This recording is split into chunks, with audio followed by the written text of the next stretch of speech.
Innal hamdalillah nahmaduhu wa nasta'inuhu wa nastaghfiruh wa na'udzu billahi min shururi anfusina wa sayyiati a'malina may yahdihillahu fala mudilla lahu wa may yudlil fala hadiya lahu asyhadu an la ilaha illallah wahdahu la syarika lahu wa asyhadu anna muhammadan abduhu wa rasuluhu alladzi la nabiyya wa la rasula ba'dahu. Puji syukur milik Allah, Bapak Ibu yang Allah muliakan. Alhamdulillah, di hari ke-11 tidak salah bulan Syawal 1445 Hijriah, Allah masih memberikan kesempatan pada kita untuk bisa dipertemukan kembali,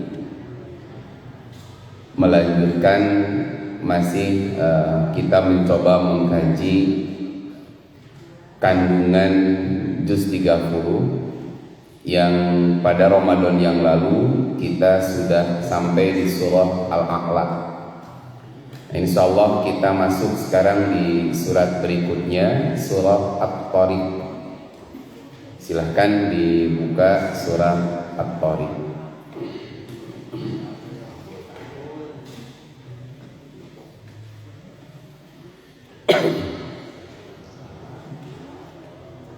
Surat At-Tariq halaman 591 yang kita baca dulu. A'udzu billahi minasy syaithanir rajim.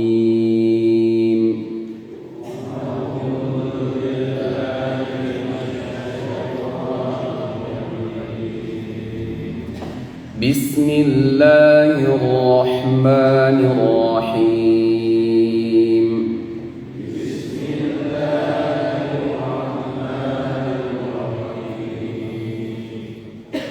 Was-samaa'i wat-tariq.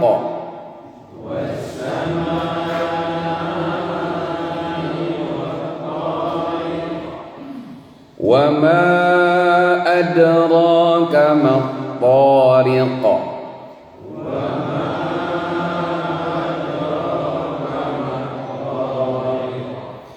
An-najmu ats-tsakib.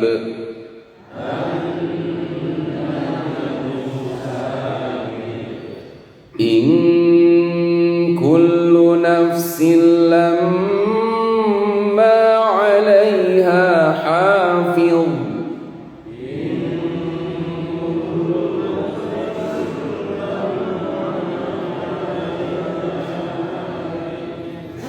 Falyanzuril insanu mimma khuliqa.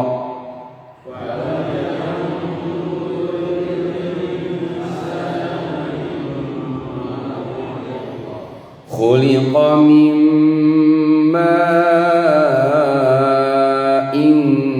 dafiq.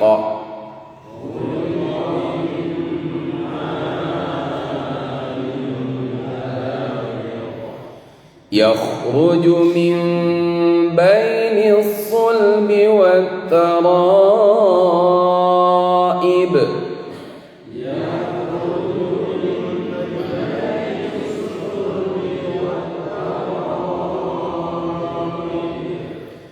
Innahu ala raj'ihi laqadir.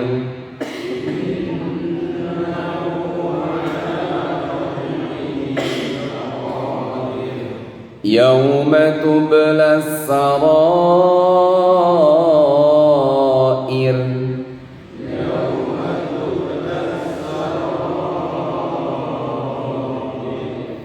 Fama lahu min quwwatin wala nasir.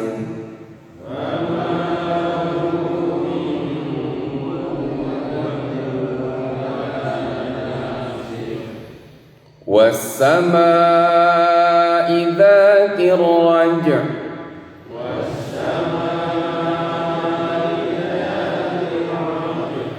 Wal-ardi dzatis sadr. Innahu laqawlun fasl.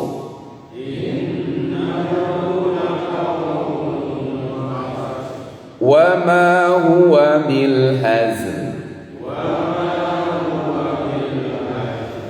Innahum yakiduna kaida.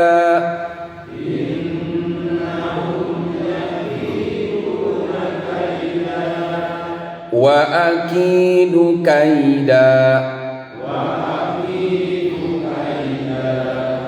Famahhilil kafirina amhilhum ruwaida.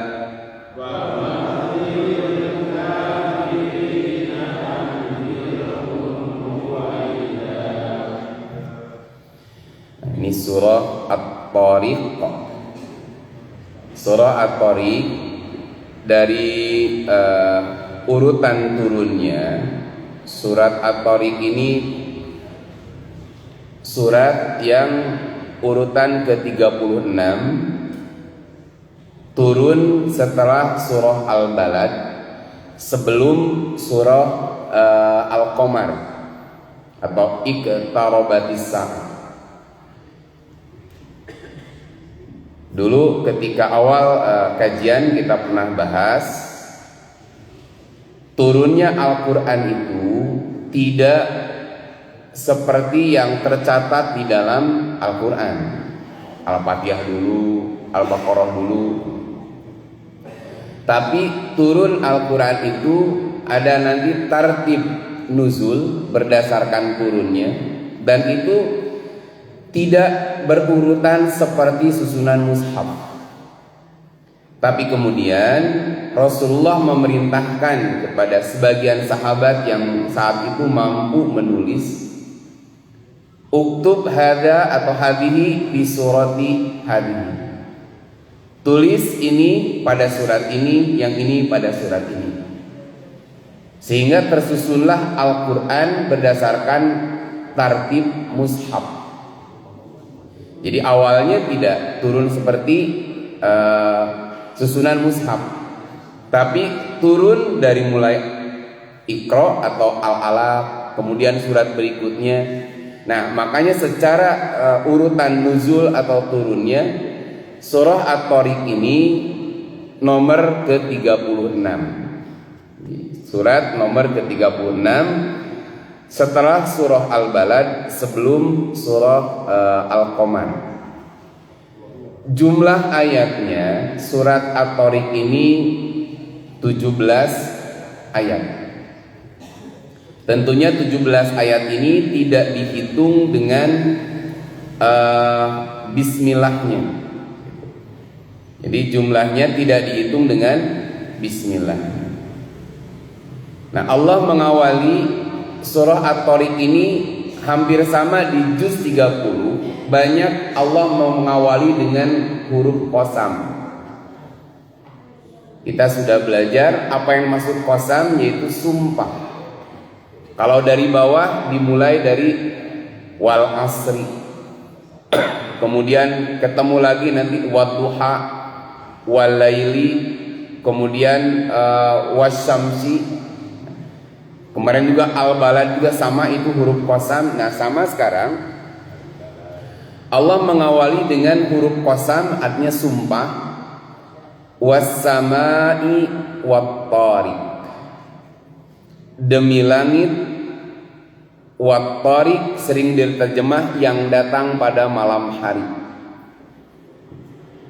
Langit akar katanya dari as-sumu, artinya tinggi. Langit pada asalnya segala sesuatu yang berada di atas. Makanya yang seperti itu walaupun langit tapi disebut nama apa? Langit-langit. Kenapa disebut langit-langit? Sesuatu yang berada di atas. Makanya kadang untuk menunjukkan kemahatinggian Allah, kita pun sama suka begitu. Pak, orang mah kumanu di luhur we. Lain artinya cak-cak, Pak, kumayung di luhur gitu, menunjukkan ketinggian. Rata-rata menunjukkan itu kemahan di atas. Nah, was sama tadi diartikan langit karena langit berada di atas manusia. Kenapa Allah sering sumpah dengan langit?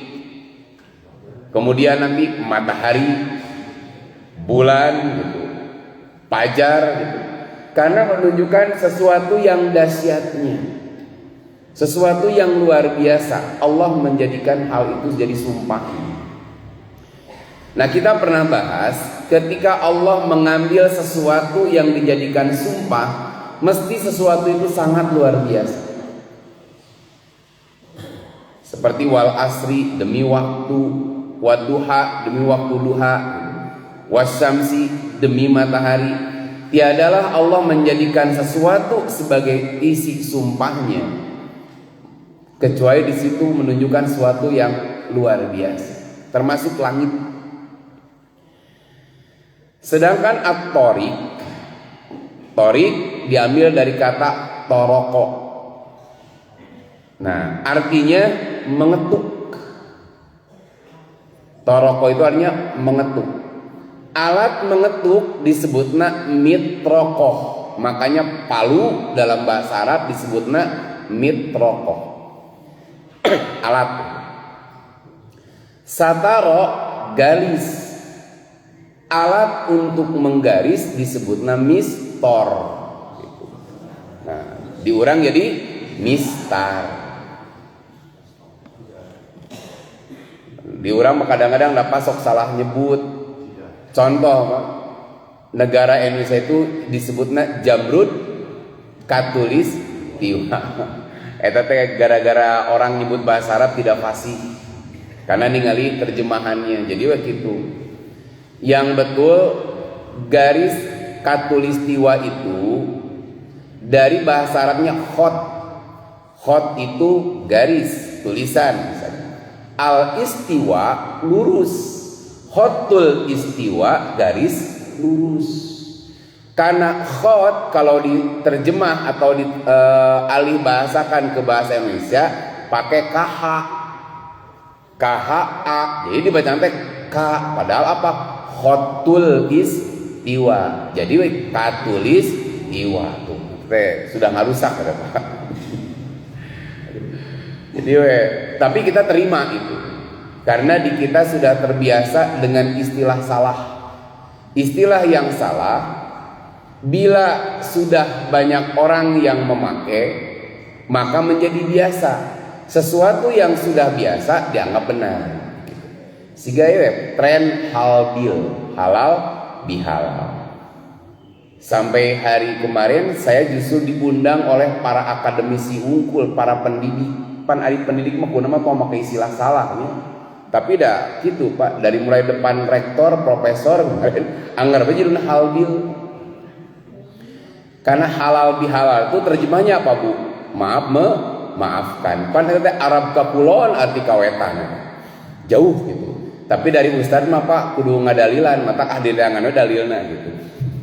Supaya aya. Halal itu jadi maaf, memaafkan. Sama dengan minal aidin wal faizin, artinya mohon maaf lahir dan batin.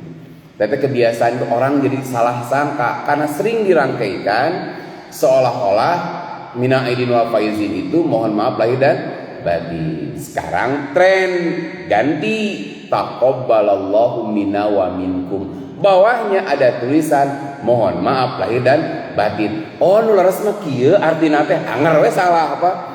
Oh jadi nu leres mah cenah mohon maaf lahir dan batinna taqabbalallahu minna wa minkum. Rata-rata tanya anu nyebut taqabbalallahu minkum itu artinya apa? Tidak tahu. Nuturkeun ramena we. Karena ada tulisan di poster itu Pak, selamat hari raya Idul Fitri 1445 Hijriah. Dulu pakai minal aidin, sekarang ganti. Hayang leuwih junah, taqabbalallahu minna wa minkum. Tulisan bawahnya, mohon maaf lahir dan batin. Sehingga orang menyangka, oh iya, nu bener mah. Jadi artina mohon maaf lahir dan batin itu taqabbalallahu minna wa minkum. jarang saya melihat ada poster, ada spanduk taqabbalallahu minna wa minkum di bawah ada terjemahnya. Sehingga gagal paham, seolah-olah nu bener mah lain minal aidin wa faidin, yang artinya mohon maaf itu taqabbalallah. Sehingga kalau kita datang taqabbalallah dan niatna teh mohon maaf ya, tak gitu Pak. Sehingga dijawab naon? Sami-sami. Ya kan? Taqabbalallahu minna wa minkum, sami-sami, tak gitu. Dah orang Indonesia mah yang simpel, Pak. Jawabnya tak tambah sami-sami abdi ge nya taqabbalallahu minna wa minkum. Tuh gitu, Pak. Bari nyepang dada tuh. Kan tadi taqabbalallahu minna wa minkum, sami-sami abdi ge taqabbalallahu minna wa minkum. Jadi yang dia maksud mah apa? Mohon maaf lahir dan batin. Duh, di orang masuk hese mau bener nanti, Pak. Ya kayak yang dulu saya sampaikan tuh. Iya salah Pak, tapi sudah jadi istilah baku. Da imam lagi nuturkeun.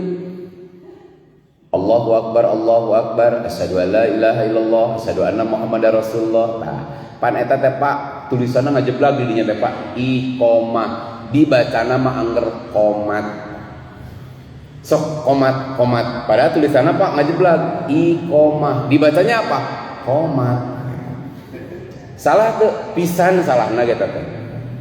Kenapa? 2 huruf Pak hilang tuh. Hiji i-nya hilang.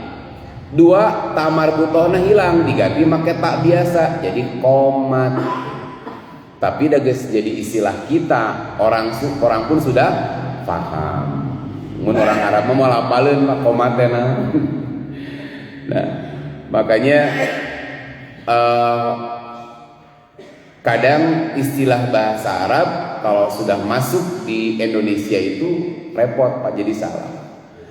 Nah, contoh saja di sini toroko tadi arti asalnya mengetuk. Jalan disebutnya torik. Kenapa jalan disebut torik? Karena seakan-akan pejalan kaki itu memukul. Ada derap langkah, makanya disebut torik. Di Gontor dulu Pak, termasuk yang cabang-cabang Gontor biasanya wajib para santri pakai bahasa Arab. Walaupun dia belum bisa, pokoknya apa yang dia pakai, apa yang dia dengar pakai heula. Nanti makin kesini orang makin jago, makin ahli, baru tersusun rapi. Pemula repot Pak. Haya torik ilal jabal. Ari torik teh jalan, berarti lamun jalan-jalan torik gitu. Naon undur jabal. Undur teh lihat, berarti lamun lihat undur jabal gunung. Haya torik undur ilal jabal. Itu biasa. Sister, you want to clean here? Cuma kita tuh bahasa teh aralusa. Jadi itu kenapa? Itu pendidikan supaya orang terbiasa saja mengucapkan bahasa Arab. Nah, kemudian torik ini mengalami pergeseran makna. Asalnya torik itu berjalan atau jalan, kemudian diartikan pejalan pada waktu malam. Torik itu, kalau torik nah jalan torik, kalau torik pejalan pada waktu malam. Kenapa pejalan pada waktu malam disebut torik? Kalau torik dari jalan, kalau torik pejalan. Kemudian lebih spesial perjalanan pada waktu malam disebut torik. Kenapa? Umumnya kalau orang berjalan pada waktu malam langkah kakinya terdengar karena sepinya. Depan rumah kita ada yang jalan kedengaran Pak malam-malam. Bahkan Pak detik jam saja terdengar. Sekarang kita kan nggak dengar Pak. Coba kalau lagi sepi malam-malam tuh detik jam tuh terdengar tek terdengar. Nah, apalagi langkah orang. Nah, karena langkah orang pada waktu malam itu terdengar, orang yang berjalan pada waktu malam disebutna torik. Nah, di dalam ayat ini Thoriq di sini yang datang pada malam hari, karena umumnya yang berjalan pada malam hari terdengar. Lalu ayat selanjutnya wama adraka mat-thariq, dan tahukah kamu apa yang datang pada malam hari itu? Di dalam Al-Quran, kalau kita menemukan kalimat wama adra, menunjukkan sesuatu yang akal kita sulit mencerna. Kalau sudah ada wama adra, seperti al-qari'ah, wama adraka mal qari'ah, orang sulit untuk menemukan hakikatnya seperti apa. Akal kita nggak nyampe, makanya sering menggunakan wama adra. Nah di sini Allah menyebut wama adra kamat thoriq. Berarti thoriq ini bukan semata-mata orang berjalan pada malam hari. Apa yang dimaksud dengan yang datang pada malam hari ini disebut dengan ayat selanjutnya an-najmu. Najm sering diartikan bintang. Benda langit ada yang disebutkan oleh Quran itu an-najmu. Ada yang disebutkan dengan al-kaukabu.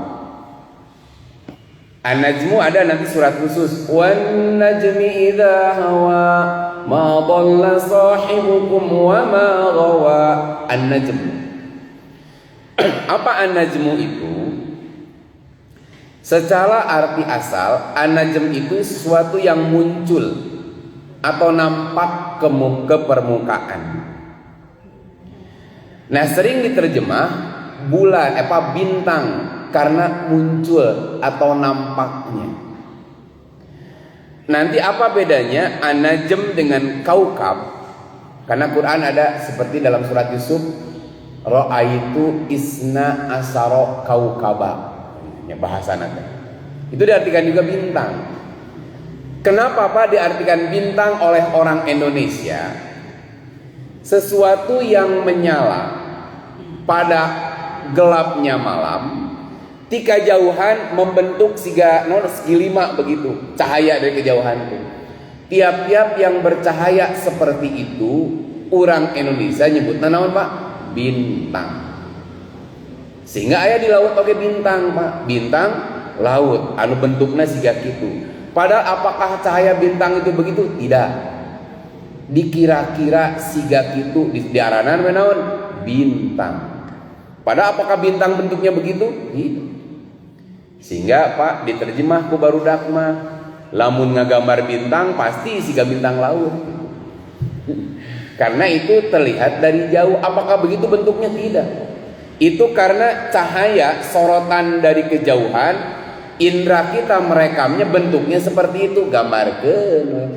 Jadi seolah-olah ini anak saya nanya, ayah kalau benda langit bentuknya begitu, itu lamun kalau kita mendarat bagaimana ya, ada segi lima begitu. Jadi enak bisa tinggal di sebelah sininya. Padahal kan bukan begitu bentuknya Pak. Siga bulan sapasi. Siga kieu teh kan. Apakah bulannya begitu sehingga aya nu nyengsre didinya dengan ngagoler Pak? Dina bulan keur kitu teh kan. Itu kan bukan begitu. Indra kita melihat seperti cau padahal bukan. Bedanya dengan kaukab, kalau an-najm bintang yang cahayanya bersumber dari dirinya sendiri. Tapi kalau kaukab, sementara ulama mengartikan kaukab itu tidak demikian, dia hanya memantulkan cahaya. Nah sementara ada ulama juga memahami an-najm itu mencakup semua bintang, semua benda langit yang memancarkan cahaya, yang tersusun dari gas-gas yang sangat panas, termasuk matahari yang terdekat.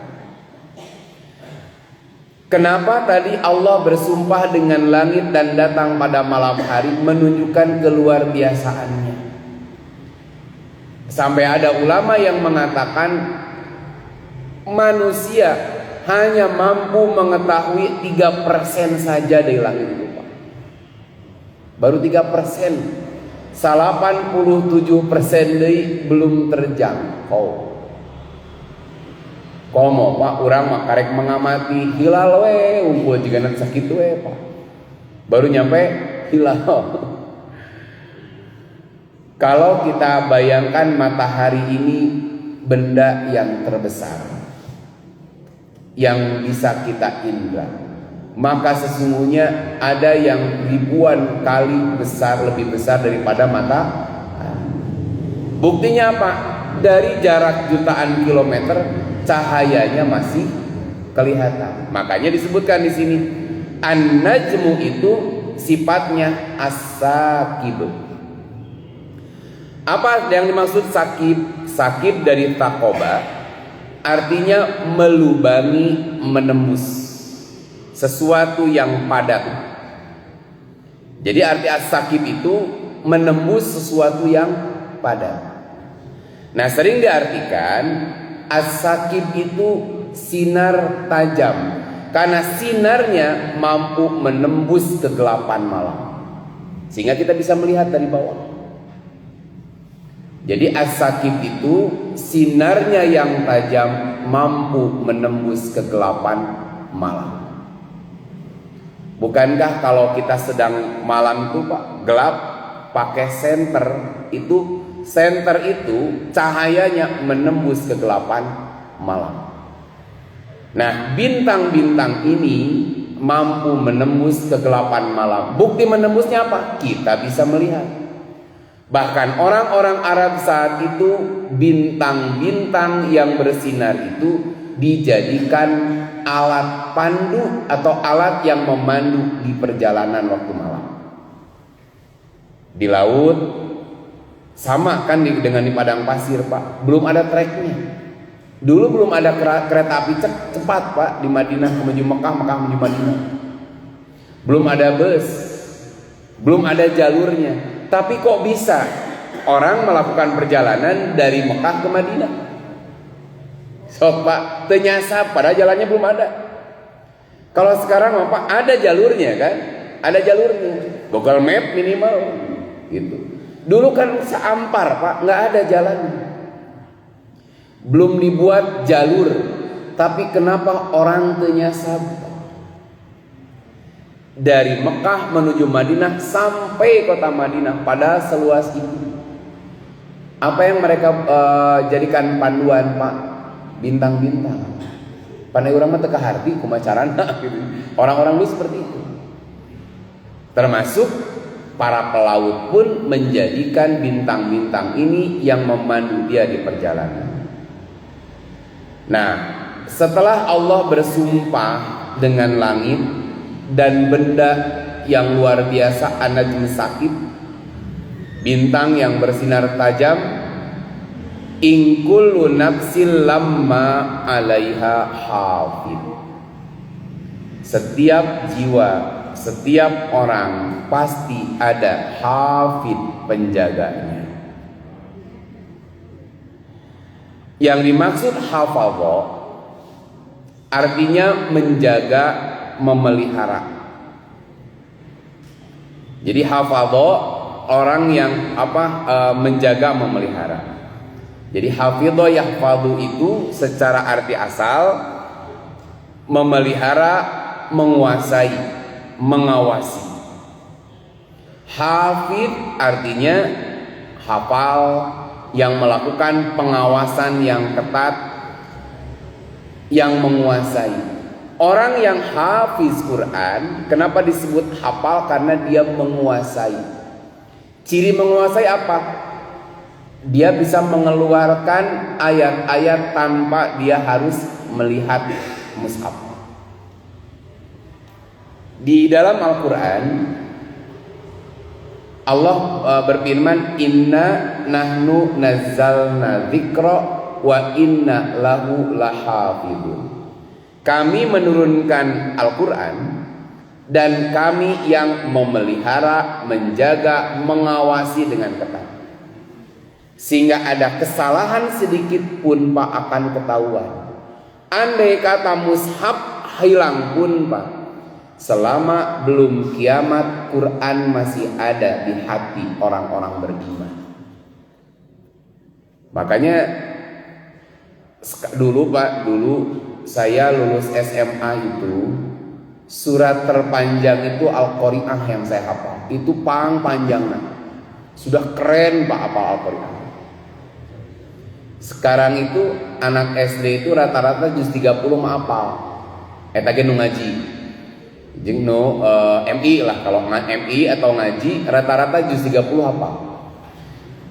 Jadi An-Naba itu geus katamul Pak, ku barudak ayeuna mah. Kalau angkatan bapak-bapak kan jarang Pak An-Naba apa. Makanya keren Pak, aya aki-aki kolot hafal An-Naba jeung An-Najah itu udah luar biasa. Karena angkatan jadul tuh jarang orang mau menghafal Al-Qur'an.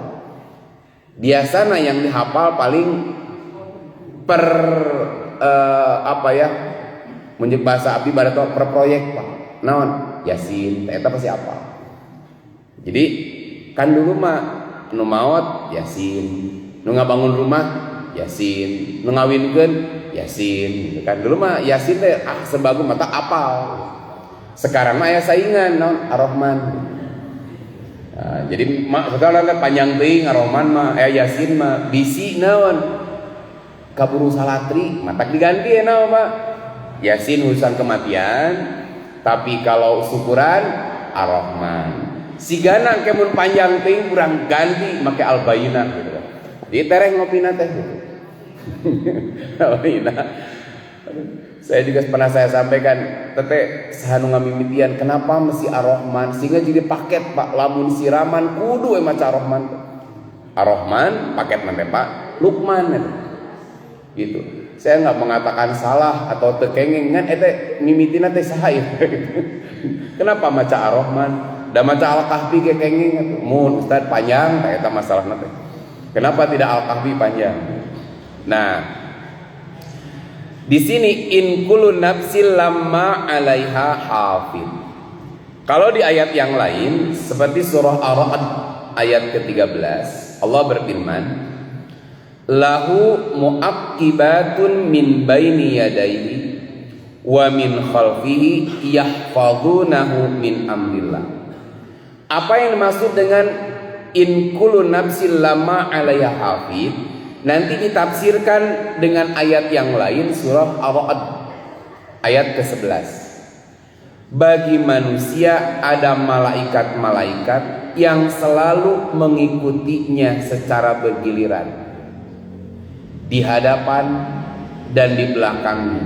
Yahfazunahu min amrillah. Mereka menjaga atas perintah Allah. Jadi bukan hanya menyatat tunggul. Contoh begini saja. Ada satu doa begini. Ya Hayyun Ya Qayyum bi rahmatika astaghis. Kemudian ada kalimat Rabbi atau wa aslih li sa'ni kullahu wa aslih li sa'ni kullahu wa la takilni ila nafsi torpata ainin abada. Ini bahasanya, janganlah engkau serahkan aku pada diriku sendiri walaupun pada sekejap mata. Artinya kita pun Pak tak mampu menguasai diri kita sendiri. Contoh saja, ketika kita tidur, lubang-lubang di tubuh kita itu terbuka. Nah itu segala asup Pak. Nggak sedikit Pak anu calangap teh dengan mulut-mulutnya dia calangap. Tapi riwayatnya cak-cak asup Pak. Nyamuk masuk. Tapi coba kalau kita lagi terjaga, kadang-kadang aya Pak laler, kadang-kadang nyamuk ada yang masuk. Sedang terjaga ada orang yang masuk rumah sakit gara-gara apa Pak? Iya, telinganya masuk dengit. Bahkan dulu almarhum itu salah satu penjaga masjid itu masuk rumah sakit gara-gara ada semut yang bisa terbang itu Pak. Masuk ke sini, si buntutna kacabut, kepalanya masih di dalam. Atau ke rumah sakit tetep Pak. Tapi aneh ketika tidur, henteu Pak kejadian. Bapak kalau tidur pakai helm teu da moal Pak. Biarkan saya terbuka. Nah ini salah satu Pak gambaran bagaimana in kullu nafsil lamma 'alaiha hafiz. Ini baru bagian kecil saja, yang sederhana. Bagaimana Allah menjaga manusia. Bahkan di sini pemeliharaan Allah setiap pribadi itu bukan hanya terbatas apa yang Allah sediakan, baik sarana atau prasarana seperti udara, air, matahari. Kan ini Allah ngajaga. Contoh tiris keluar moyang, Allah ngajaga. Haus minum, Allah menjaga. Kita menghirup udara segar, ini bagaimana Allah menjaga. Tapi ada yang disebut dengan sunatullah, ada yang maksud dengan inayatullah, pertolongan Allah. Bahasa nakir kan. Orang kecelakaan, pitulung Allah, abdi alhamdulillah salamet, nah itu bahasa. Bagaimana Allah menjaga. So kalau secara hitung-hitungan ada kan yang saya lupa tuh di sini atau bukan? Oh di Antapani itu ada yang cerita tuh. Pesawat terbang, lain terbenam atau Pak jatuh lah di gunung. Semuanya mati kecuali beliau hidup itu. Ditemukan setelah seminggu. Antapani penempatnya itu. Itu Pak ketemu apa kata-katanya? Pitulung di Allah. Lamun teu geus lewat, kadang-kadang bahasa gitu. Kadang-kadang kita diselamatkan oleh Allah di sesuatu yang momen wah luar biasa ini. Kalau enggak dengan pertolongan Allah sudah saya mati. Seorang tentara Pak, sebelah udah mati, pokoknya jigana ya. Saya juga akan mati lewat. Ternyata enggak. Itulah disebut inayatullah. Maka ketika tadi saya katakan pesawat meledak, jatuh, seolah-olah kayaknya semuanya wafat. Ada yang selamat. Israel membombardir Palestina, Pak. Luar biasa. Dulu Pak, ada bayi terkubur selama 18 jam. Ketika digali ternyata bayi itu masih hidup. Itulah yang disebut dengan in kullu nafsil lamma 'alaiha hafiz. Allah tuh menjaga manusia. Nah, makanya dalam ayat yang lain Allah berfirman dalam surah Ad-Dukhan, "Wa ma khalaqnas samawati wal arda wa ma bainahuma la'ibin." Kami tidak menciptakan langit dan bumi dan apa yang ada di dalamnya untuk bermain-main, Pak. Teu ya Allah menciptakan. Wa ma khalaqnahuma illa bil haq. Kami menciptakan keduanya melainkan dengan hak. Tetapi walakinna aktsarahum la ya'lamun. Banyak mereka yang tidak tahu. Nah, kemudian di dalam ayat selanjutnya setelah Allah menegaskan bagaimana sumpah dengan langit dan kedahsyatannya, lalu Allah menegaskan setiap manusia itu Allah Maha menjaga. Ini sedikit tambahan juga ya Pak. Kadang orang tua itu merasa khawatir lamun teu boga anak. Karena di antara cita-cita atau apa kebahagiaan punya anak nanti kalau sudah tua enu ngajaga. Rata-rata gitu. Mun geus kolot aya barudak memerhati. Kalau tujuan karena itu enggak sedikit orang tua yang kehilangan anaknya lebih dulu. Atau bisa jadi anaknya ada tapi teu boga waktu jeung bapana. Kenapa Pak di Indonesia ya tradisi mudik? Gambaran geuning indung jeung bapa teh jarang panggil jeung anakna teh eta gambaran. Atak mudik Pak. Mudikna kapan? Satahun sakali. Tah kitu boga anak teh. Bakal panggih jeung anak teh satahun sakali. Tapi dah kan kita nggak bisa. Kamu boleh nikah dengan anak saya atau kamu boleh nikah tapi tong ka mana-mana di dieu. Boleh gitu ge ngan kudu jadi tuan takur meureunna. Tanahna di mana-mana. Tah jejarkeun imah teh. anak kahiji ieu tah apa lamun hoyong tong ditinggalkeun ku anak kudu jadi tuan takur heula. Ya komplek ieu beuli ku bapa tah mun anak 5 rumah teh 5 fasilitasi semua. Kan saya anak perempuan tuh 3. Nah, kalau saya tidak ingin ditinggalkan, di beat di awal. Kamu boleh nih kayak anak saya, tapi tong ka mana-mana. Cek salakina, boleh siapkeun imahna. Nah, gitu meureun. Jakeun tah. Moal ditinggalkeun. Tapi kalau gitu bapak anak tuh yang paling tega ninggalin kita itu anak-anak kita. Yang paling tega itu. Pan ibu ge kitu meureunna ayeuna geus taringgalkeun. Tega terido anak tuh akan satu ninggalkeun. Makanya di sini dulu ada yang mengatakan, ada yang pernah ceramah di dia bid'ah teh cenah mudik teh gitu. Nah aya itu pernah itu teh bid'ah mudik. Zaman Nabi ge Nabi tara mudik. Nabi teh orang Madinah. Lahir di Mekah, tara mudik ke Mekah. Mata teh contohna mudik. Lamun Siti Aminah jeung Abdullah ayah keneh yakin mudik sih. Ya kan? Sok bapak mudik karena apa? Gitu saja. Bapak ibu mudik karena apa? Sok taros pabandrio mudik keneh teh Pak. Masih mudik tuh? Nah, Pak Syukur masih mudik henteu kunaon sok Pak? Geus teu araya eta. Jadi orang mudik bukan mau pulang kampung sebetulnya. Tapi apa Pak? Tadi ihsan kepada kedua orang tua. Ari ihsan teh diperintah tidak? Diperintah. Apa ihsan itu? Membahagiakan, menyenangkan orang tua. Sok bapak-bapak yang sekarang anak-anaknya sudah pada keluar, bahagia nggak kalau anak pas lebaran datang? Banget. Ibu saya dulu 3 tahun 4 tahun sekali pulang ke Magelang teh. Kenapa 3 tahun sekali 4 tahun sekali? Ongkos Pak kita hiji. Dulu belum ada telepon, belum ada WA. Itu Simbah itu tiap jam 4 tuh udah pasang kursi duduk di depan. Bisi incu di Bandung datang. Karena datang tuh jam 4 malam dia. Tiap aya motor, oh iya jika di Bandung, ternyata tidak. Zong Pak, tiba-tiba sebelum ayeuna sampai akhir Ramadan, akhir lebaran enggak ada. Oh meureun tahun hareup pasang kursi deui, teu aya deui. Teu wani nyuratan harita.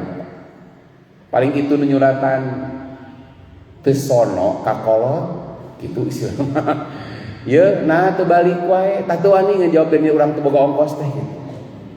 Kawan saya orang Aceh, dia jadi security di salah satu bank. Dia bilang 10 tahun saya mah tidak pulang. 10 tahun. Ibu bapak naya kan. Dan mikir atau abdi juga umroh hari itu teh. Lumayan pakai motor ngapa gitu. Makanya saya bilang mudik bukan persoalan pulang kampung. Tapi apa?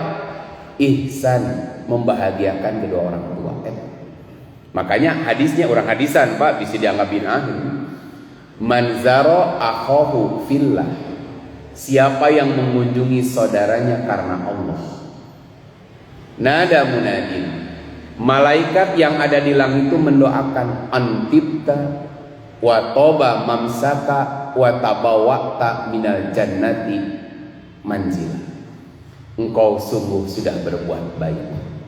Sungguh baik pula perjalananmu. Semoga Allah memberikan kamu tempat singgah di surga.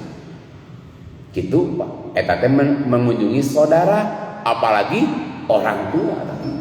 Nah eta sebetulnya mudik teh. Tak maksakeun di urang marudik teh Pak. Bega kemarin saya lihat channelnya Kang Deddy Mulyadi itu. Pakai motor Pak, ku opatan di Indramayu menuju Purwakarta. Kalau saya meninggali langsung Pak. Pakai motor Mio opatan dari Cileunyi menuju Sukabumi. Ketika ditanya teh, Pak kemana? Sukabumi, timar di Cileunyi. Anaknya yang paling gede di depan bari nangkep kantong rangsel gede teh Pak. Sini anak anu kadua juga dia ibuna mau rangsel. Kadang aya nu tambahan kayu belakang teh, pasangan kardus. Aya pan dina channel ge pan ku polisi teh ditegur, "Pak, ini hati-hati bahaya berempat, Pak, hati-hati. Da kulimaan mah teu cekap atuh Pak, mata abdi ku opatan we." Mun cukup kulimaan mangajak tetangga hiji deui gitu kan. Nah, makanya orang mudik teh itu bukan sekedar pulang kampung, menyambung silaturahim yang paling utama dengan kedua orang tua. Orang tua sudah tidak ada, pantah di hadis nage dengan saudara. Maka hadisnya tidak begini, siapa yang mengunjungi ibunya, tidak begitu. Tapi saudaranya, kalau ke saudara saja menang pahalana luar biasa, apalagi dia membahagiakan ibunya. Nah makanya kemudian ayat selanjutnya, setelah Allah tadi menegaskan Allah maha menjaga, falyanzuril insanu mimma khuliqa, hendaklah manusia memperhatikan dari apa dia diciptakan. Khuliqa, nah ini ayatnya ini kan turun di zaman Nabi Pak. Teknologi kedokteran belum maju. Dulu dengan bahasa sederhana, setelah Allah menunjukkan kemahakuasaannya, hendaklah manusia itu memperhatikan dari apa dia diciptakan. Khuliqa mimma indafi, manusia diciptakan itu dari mani dapiq yang terpancar. Di alat yang sama keluar 4 cairan di laki-laki. Yang paling sering air kencing. Nanti ada wadi, ada madi, ada mani. Kalau air kencing kita sudah tahu baik laki-laki atau perempuan keluarnya sama. Seperti itu keluar. Kalau madi dan wadi itu keluarnya menetes. Kalau madi biasanya keluar ketika orang, mohon maaf, terangsang. Kereheureuy jeung istrina, ada yang netes. Itu disebutna madi. Gitu. Kalau wadi, kalau tidak karena orang berat, bekerja berat, supaya keluar. Kalau mani beda, yang 3 ini semuanya najis. Air kencing itu kotoran Pak, najis. Makanya Nabi pernah menyebutkan tanazzahu minal bauli, bersucilah kamu dari air kencing, fa inna amata adzabil qabri minhu, karena keumuman azab kubur karena air kencingnya. Ini najis air kencing. Makanya sekarang di masjid-masjid sudah ngedesain tempat air kencing, tempat orang kencing laki-laki. Kalau dia mengerti syariat itu, desainnya bagaimana meminimalisir ada cipratan air kencing. Kan gitu kan? Jadi sekarang ada beberapa masjid yang udah nyaman kalau buang air itu. Saya pernah sampaikan dulu, apakah harus jongkok atau berdiri? Gimana baiknya saja. Karena Nabi pernah berdiri, yang sahih itu. Ayo doib, Nabi pernah jongkok. Yang kita Pak kakinya gini sebelah, ini salah. Ada hadisnya cuma doi gitu. Yang sahih malah berdiri Nabi. Tapi kalau saya bilang mana yang lebih nyaman dan lebih bisa menjaga dari percikan air kencing, kita bisa lakukan. Mau jongkok, mau berdiri. Orang pakai celana jeans, itu kalau pakai jongkok kira-kira kumaha? Hese eta Pak. Tapi pakai saruman gampang, tarikeun ka luhur, tarikeun ka dieu, beres bannya. Pakai gamis, wah gampang. Pakai celana jeans mah bisa, tapi kudu dibukakeun kabehanana.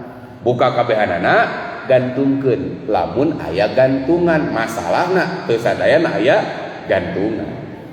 Maka ketika dia berdiri meminimalisir ada percikannya, itu lebih bagus silakan. Aman ya, usah saha, udah buka semuanya, gantungkeun. Karena intinya ikhtiar kita supaya kita terhindar dari percikan air kencingnya. Karena kita terkait dengan ibadah sholat. Nah, itu najis Pak. Tapi kalau mani itu bukan dari sisa-sisa metabolisme tubuh. Contoh, orang makan pete, air kencingnya bau pete. Jengkol, air kencingnya bau jengkol. Mani mau bau gitu Sabab lamun air mani pemakan jengkol, bau jengkol, barudak mau lahir bakal bau jengkol. Waduh, eta dokter teh pas lahir bau jengkol kieu tak gitu. Mau apa? Allah tuh mengambil dari saripati makanan yang bersih. bahan terjadinya manusia. Kenapa Allah mengajak bicara hendaklah manusia itu memperhatikan dari mana sih dia diciptakan? Dari mani anu kaluarna tidinya satu saluran dengan air kencing, satu alat dengan itu. Hanya menunjukkan naon Pak? Hina jelema teh. Kenapa Allah memperhatikan tong sombong ieu? Mau dia jadi presiden, orang terkaya, tetap bahana manu kieu anu al-gelehu walaupun tidak najis. Mani itu tidak najis tapi al-gelehu geleh sama begini Pak. Punten Bu, al-lehau itu tidak najis. Tapi kira-kira lamun bersin ngagejelok kanu kieu bade diantep bade disusut Bu. Disusut we. Gitu. Korong teu najis. Tapi teu geunah urang teh Pak. Aya nu ngorong acelengkeun pas sujud keuna kana irung urang da teu geunah Pak teh gitu. Memang teu najis tapi al-geleh. Geleh apa geleh itu bahasa Indonesianya? Jijik gitu eta. Nah, yakhruju min bainis sulbi wat taraib. Wah, ini panjang kalau para ahlinya medis bab ieu ya. Yang keluar dari tulang punggung sulbi dan tulang dada. Umumnya para ulama masa lalu mengartikan tulang sulbi itu laki-laki, at-taraib tulang dada perempuan. Mau diul kiladah tempat orang mengalungkan kalungnya. Tulang dada yang itu. Sulbi laki-laki. Ini bukan memancarnya di situ, bahannya dari situ. Awal pergerakannya dari situ. Innahu ala raj'ihi laqadir.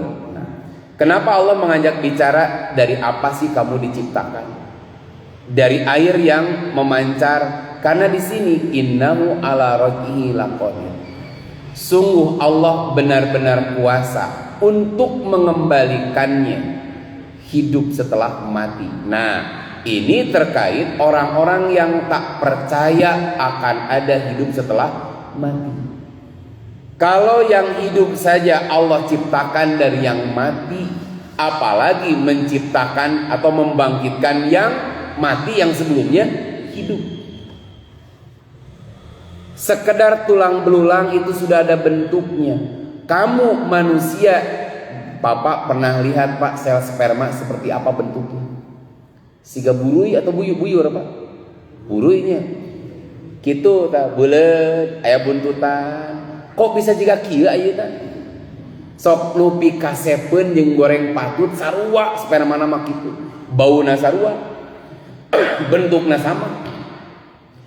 Nupi bodoweun jeung nupi pintereun sama bentukna siga kitu.